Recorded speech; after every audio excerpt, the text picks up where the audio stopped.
Thank you for staying with us on the Joy News Prime Time now for the sport. I'm Gary L. Smith. We have a mix of athletics, also hockey, and some football. Stay with us. First of all, the 2023 All-Africa Games will be in Ghana.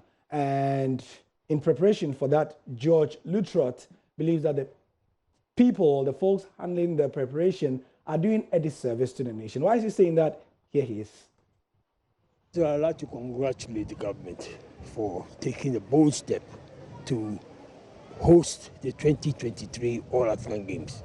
It's well overdue. We were the first country to get its independence, and yet we've not held any major competition apart from soccer 4 times or so. So it's a very bold step by this government to do so. But I believe that the people who are handling the road to 2023 are doing Ghana a big disservice. That is not the way you prepare for 2023. I'll give you just one simple example. I was at the Athens Olympics in 2004, and I was with the then minister, Mr. Banruidu. We were coming out of the Olympic Village, and I saw the president of the Jamaican Athletic Federation. He was a tall, lanky young man, and we were talking. I asked, who is this young man? So this is the young man they had brought. He was the youth champion to Athens to come and experience what the Olympic Games is. You know the young man's name? Usain Bolt. I think he was last in his race when they took him to Athens. He was last. 4 years later, he broke 2 world records in Beijing, 208. That's the way you should do sports. Not telling people, oh, you're not good enough to go and blah, blah, blah, you cannot win any medal. Expose them, the next time round they might be able to win a medal. I hope we should learn from that. So that's for the 2023 All-Africa Games. Meanwhile, the 2019 edition of the Games are upon us. Starts very soon. The swimming team from Ghana has called for government support as they step up their preparation. Mabeku is an experienced swimmer. He's been to almost about, I think, 3 world championships. He's been to the African Youth Games. He still holds the 100 meters butterfly records at the African Youth Games. He's been through a lot. So in between the 3, he's the most experienced. JC Nasa Atta was also in the Commonwealth Games. So he also has a bit of experience. But the new chap is Nicholas Yeboah. This is first appearance internationally. So we've spoken to his parents. I've had time to speak to himself that he's competing with himself. Sometimes when they get to the starting block and they get to see the senior athlete, what happens is that as soon as the starter, the referee signal her hands or his hands for the starter to pick up, you see them shaking.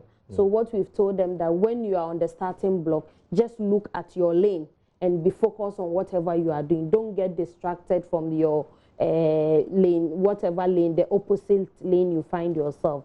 And so the team is preparing them. Unfortunately, Team Ghana, we've not got anything, whether residential or non-residential preparation to the All-African Games. So it's kind of a personal. So, speaking about games and getting ready, the 2020 Olympics will be in Tokyo in Japan next year. Ghana is angling for one spot that is available to Africa in hockey. Now, let's take a look at the African qualifiers that are ongoing right now in South Africa. So these are the 8 countries. These are the countries that are taking part in the qualifiers: South Africa, Egypt, Ghana, Kenya, Namibia, and Zimbabwe for the men. And then for the women, we've got South Africa, Ghana, Kenya, Namibia, and Zimbabwe as well. 2 days of action have gone on at the moment because it started on the 12th and today. And we do have Weissman on the line to give us an idea of how the Ghana team has been doing so far. It's good news, I promise you. Thank you for joining us. He's the editor for iSports 360. Thank you very much, Gary. So we understand that Ghana has not lost any game so far. Yeah, actually, Ghana has played 2 games in the men's division, and it's looking so good for Ghana on their course to qualifying for Olympics in the men's category. They won all 2 matches, The ladies won their opening game yesterday, beating Zimbabwe by 3-1. But unfortunately, they had to settle for a 1-1 draw today against Kenya, a side they have never beaten at the Olympic qualifiers. So it's good news for Ghana as it stands now. Ghana, in the men's division, they've won both games as well. Yes, please. The men have won both games. Yesterday, they won their opening game against Kenya, beating them by 3-2. They actually came from a goal down to win that particular game. It was a 60th minute penalty corner scored by their skipper, Salia and Salvini, that gave Ghana all 3 points. And today, they continue from where they stopped yesterday, beating Namibia by 3-1. So it's 6 points for the male national hockey team and 4 points for that of the team. Please remind us that of all the 54 countries in Africa, how many spots are available to Africa at the Olympic Games for hockey? Okay, with the Olympics, we have just a spot for Africa in both the men and women. So the men have a spot and the women also have a spot. So the winner in the men's category qualifies automatically to the Summer Olympics in Japan, Tokyo 2020. And right. That happens to the female. So remind us, because Ghana has not lost any game, it means then that we are on course for the men.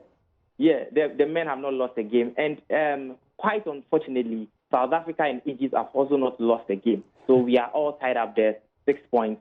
But Egypt lead with a goal difference of 11, followed by South Africa with 10, and Ghana third with 4 goals difference. Excellent. So what are our chances? Because you follow the hockey, so I have to ask you, what are our chances? Looking at the way the competition is so far this year, it's been very tough. And our chances, I say a 50-50 chance. All we have to do is to win our next 2 games, playing against South Africa and playing against Egypt. These 2 sides, we really struggle to play in the past. But looking at the performance of the boys at the competition in South Africa here, I think it's not too far from getting to the Olympics next year. Fantastic. Best of luck to them, the men and women side. The Black Sticks are taking part in that qualifiers in Stellenbosch in South Africa.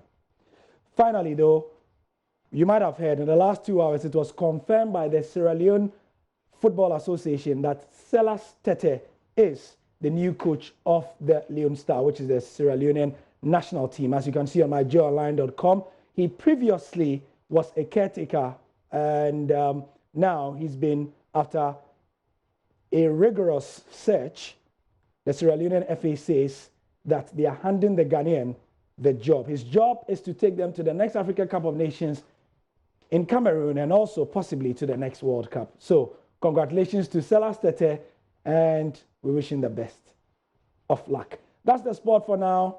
I'm Gary Al Smith. We have more football on, that's at 10:30 with Hans Mensah Ando. You can join him on the football show. Thanks for your time.